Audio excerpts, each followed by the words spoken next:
데일리 브리핑. 네, 오늘 데일리 브리핑에서는 이 상법 전문 스티븐 김 변호사를 모시고 워싱턴 DC의 정치적인 이슈들을 보수적인 공화당 입장에서 해부해보는 시간을 갖도록 합니다. 김 변호사님 안녕하십니까? 네, 안녕하세요. 반갑습니다. 네, 지금 연방 하원에서 지금 의장을 뽑는 4차 투표가 실시가 되고 있는데 우선 제가 한 가지 좀 여쭤볼게요. 지금 이 보니까 세크리터리가 지금 의원들의 이름을 하나하나 불러서 말이죠. 네. 그 의원이 나는 누구 찍는다 이렇게 이름을 지금 얘기를 하게 되는데 이렇게 어떤 무슨 이 스크린을 통한 전자 투표가 아니라 어떻게 이렇게 호명제로 지금 하게 되어 있습니까? 이 이것도 전통입니까? 의장 선거는 그 알파벳 순으로 의원 이름을 부르고요. 어허. 그 부른 이제 의원이 나는 누구를 투표한다라고 구두로 하는 것으로 이게 이제 트래디션이 돼 있죠. 그러면은 이건 뭐 지금 저 세크리터리는 완전히 연필을 가지고 하나하나 적으면서 지금 이 투표를 하고 있는데. 맞습니다. 네, 네. 저것도 하나의 전통이군요. 그러니까. 그래서 지금 이것 때문에 이 하원 의장이 선출이 돼야지 그 다음에는 이제 새 의원들이 이 선서 이제 swearing in ceremony라 그래가지고 선서를 하게 되거든요. 네. 그래서 지금 워싱턴에는 이 수많은 의원들의 그 가족들이 이 swearing in ceremony에 참석하기 위해서 지금 와 있는데 하원 의장이 선출이 안 돼서 지금 다 홀드하고 있는 상태입니다. 네. 아니 그런데 이렇게 지금 어제 하루에만 3번 투표를 했는데도 선출이 지금 되지를 못했고 오늘 지금 4차 투표를 하고 있습니다만은 과연 4차에서 선출이 될 것인지도 지금 확실치 않은 그러한 상황 아닙니까? 이게 어떻게 이렇게까지 돼 있죠? 이 공화당 내부가? 지금 문제는 이번에 크게 이길 것으로 한 20-30명 과반수로 이길 것으로 예상했는데 지금 222명 결국 4명 더 받은 결과밖에 안 되거든요. 그러니까 이 5명만 반대하면 의장 선출이 불가능하게 되죠. 근데 지금 한 20명 정도의 이제 강경파 공화당원들이 있거든요. 이 강경파들이 지금 여러 가지를 원하고 물밑 작업이 있었는데 워낙 세게 나오고 그 다음에 한 20명이 지금 똘똘 뭉쳐 있거든요. 그러니까 이 맥카시 의장 후보가 이 내고하기가 쉽지가 않죠. 이게 만약에 한두 명이면은 이제 서로 물밑에서 내고를 하거든요. 내가 의장이 되면 너를 무슨 어느 위원회 위원장 자리를 줄게. 그 여러 가지 할 수 있는 이제 일들이 있는데 그걸 가지고 지금 물밑에서 이제 여러 가지 내고가 있어야 되는데 한 20명이 뭉쳐서 반대를 하니까 굉장히 힘들어지는 거죠. 그러니까 이제 이게 뭐 요번에만 그런 게 아니라 1923년도에는 의장 투표를 9번 했습니다. 그리고 1849년에는 60번을 했고요.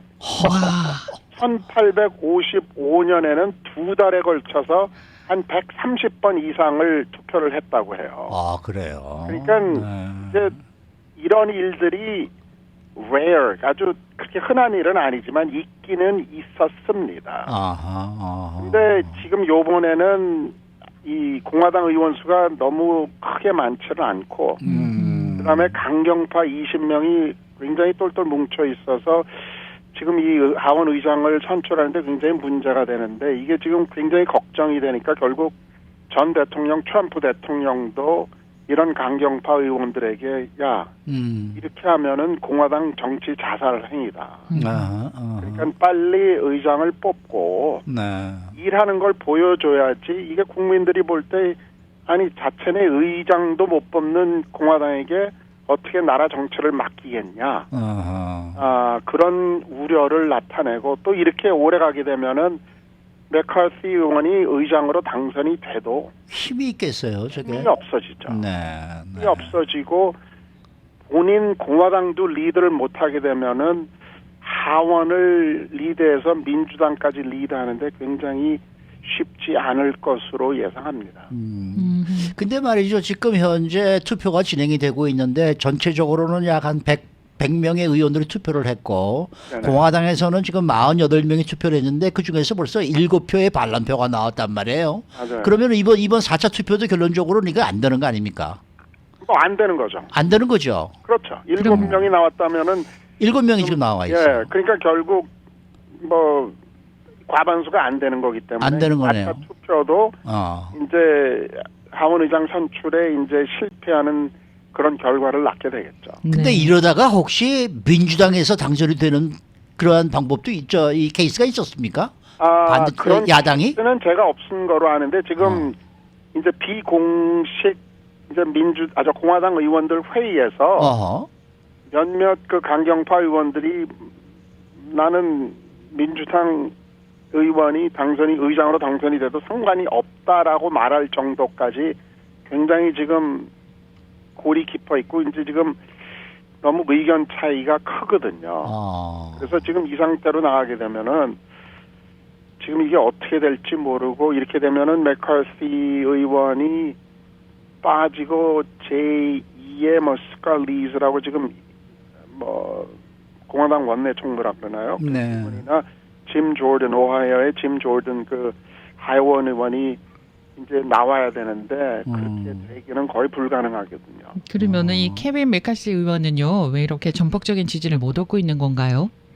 이제 문제는 예. 공화당 의원의 대부분이 중도로서 일을 하기를 원하거든요. 예. 하지만 한 20명은 굉장히 강경파로서 예. 예를 들면은 예산을 너무 많이 쓰기 때문에 못 쓰게 하기 위해서는 정부를 문 닫는 것까지도 불사해야 된다. 민주당하고 아주 강경하게 싸우기를 원하거든요. 네. 물론 그 사람들은 대부분이 자기네 그 재선에 문제가 없는 사람이지만 많은 공화당 의원들이 굉장히 50대 50의 박빙의 지역에서 선출이 됐기 때문에 이렇게 너무 강경하게 나오게 되면 재선에 큰 문제가 있거든요. 네.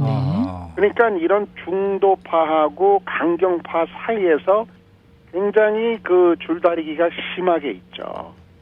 이것을 맥카티 의장 후보가 이 중재를 하고 서로 맞춰 나가야 되는데 그게 쉽지 않은 이제 그런 정치 싸움이 되는 거죠. 그 막후에 있는 사람이 트럼프 전 대통령입니까? 꼭 그렇지만도 않아요. 그건 아닙니까? 예. 근데 이제 옛날에는 트럼프 대통령이 굉장히 뭐랄까 입김이 셌었죠. 네. 맷 게츠라고 그 플로리다에 요번에 그 20명 반대하는 그룹 중에 그 강경파 중에 하나가 이제 트럼프 대통령의 지지를 얻고 그래서 트럼프 대통령의 어떤 이제 뭐랄까 입김이 있긴 하지만 지금 트럼프 대통령도 오늘 아침에 이 맥카티 의원을 의장으로 뽑아라라고 얘기를 했음에도 불구하고 벌써 지금 7, 8명이 반대파가 나왔다라는 거는 트럼프 전 대통령도 그렇게 이제 영향력이 없다라는 걸 보여주고 이 의원들이 이제 공화당 내에서 자신들의 이제 어떤 그 파워를 과시하고 싶고 어떤 힘을 얻기를 원하는 지금 굉장한 그 힘 싸움입니다. 공화당 내에서. 네. 자, 공화당 안에서도 의견이 이제 이렇게 되고 정치적으로 많이 혼란스럽다라고 우리 일반 국민들은 느끼는데 앞으로 2024년까지 대선까지 미국의 정치는 어떻게 펼쳐질 것으로 예상이 됩니까? 지금 결국은 백악관하고 이제 의회 하원 공화당하고의 이제 싸움이 될 거로 예상하고 있거든요. 예. 이제 결국은 백악관이 이제 진보 정책에서 중도로 돌아올 거고 지금 공화당 내에서는 지금 보시다시피 강경파하고 중도파하고 지금 굉장히 싸움이 이제 심해지고 있는 상황인데 옛날에 이제 펠로시 의원이 민주당 이제 하원 의장이 됐을 때도 진보 의원들하고 중도 의원들하고 사이를 굉장히 힘들게 조절해 나왔거든요. 그 고생한 것을 이제는 맥카티 의원이 하게 되겠죠. 그래서 앞으로는 이 강경파들이 주도하게 되면은 워싱턴이 또한 한 2년 동안 굉장히 시끄럽지 않을까. 그렇게 보고 있습니다. 자, 그런데 요즘 말입니다. 이 과거 그 미국의 노예 제도가 지금 요즘에 그 정치 이슈로 부각되기 시작한다라는 얘기들이 나오고 있는데 이게 어떤 내용입니까? 지금 문제는 이제 미국 역사에서 노예 제도가 있었던 것이 지금 한 160년 전에 이제 남북 전쟁으로 끝나지 않았습니다. 네네. 근데 아직까지도 그때 흑인 노예들을 보상해야 된다라는 이 노예 제도가 미국의 큰 오점으로 남아 있거든요. 이 백인들도 흑인들이 노예 제도를 얘기하게 되면은 굉장한 그 길티 필링이 있고 이것에 대해서 흑인을 보상해 줘야 된다라는 지금 그런 생각들이 굉장히 많아요. 네. 근데 이제 그 생각이 이제 너무 극해지기 시작하니까 미국 역사에서 노예를 소유했던 모든 정치인이나 대통령들의 동상 이런 것들 이름들을 없애자고 하는 지금 맞아요. 컬처가 시작이 됐고, 네네네. 그거를 역사의 한 페이지로 이것을 보고 배우자라는 눈이 아니라 이 역사를 지우자라는 얘기거든요. 근데 이게 도를 넘어서서 요번에 이제 문제가 뭐냐면 1924년도에 맨하탄 비치의 바닷가 땅을 정부에서 차압을 했습니다. 그래서 이제 라이프가드를 트레이닝하고 파킹장으로 사용해 왔는데 그때 전부 30개의 필지, 30개의 랏을 차압했거든요. 그때 25개의 랏은 백인이 소유했고 5개는 흑인이 소유했습니다. 근데 그 중에 한 흑인 부부가 그 이제 자손들이죠. 네. 야, 그때 불법으로 혹은 자기네들이 흑인이기 때문에 이거를 차압했다. 다시 돌려달라. 계속 정치 압력을 넣었어요. 네. 그래서 결국은 LA 카운티 슈퍼바이저들이 보상하는 의미로 1년에 40만 불의 임대료를 주고 또 2천만 불을 주고 그 땅을 살 수 있는 결정을 해서 이 흑인 자손들한테 뭐 로터를 준 셈이죠. 근데 이제 이게 문제는 이제 공정하고 이게 정말 페어한가 그거거든요. 그때 왜 흑인 한 사람만 보상을 하고 그때 25개의 랏은 백인이 소유했는데 그 백인들의 후손한테는 왜 보상을 안 하는 겁니까?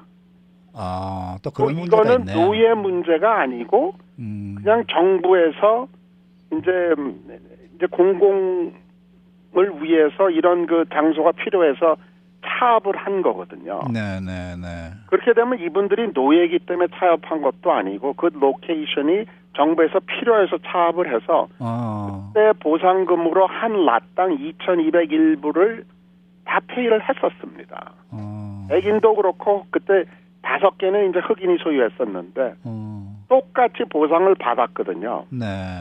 근데 왜 지금 뭐 거의 한 100년 후에 흑인이라는 이유 하나 때문에 다시 40만 불의 임대료를 주고 2천만 불이라는 거액의 돈으로 이 땅을 다시 사야 되는 이제 그런 정부 돈 세금으로 보상을 했다라는 게 지금 이슈가 되고 있고 그다음에 캘리포니아에서는 벌써 흑인 노예 자손들을 보상하기 위해서 맞아요. 를 만들었어요. 네네네. 그래서 이제 이 위원이 전부 9명인데 그 중에 8명이 흑인이고 1명이 동양계거든요. 네.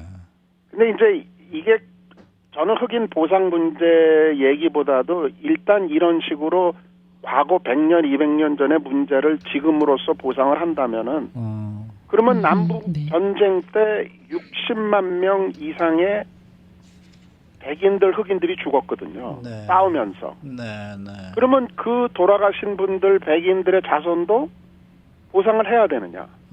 네, 그 다음에 알겠습니다. 2차 세계대전 중에 격리된 일본계 미국인들 혹은 네네. 인디안 원주민들 예. 땅에 대한 보상도 해야 되느냐. 이런 이슈들이 그렇죠. 문제가 되는 거죠. 알겠습니다.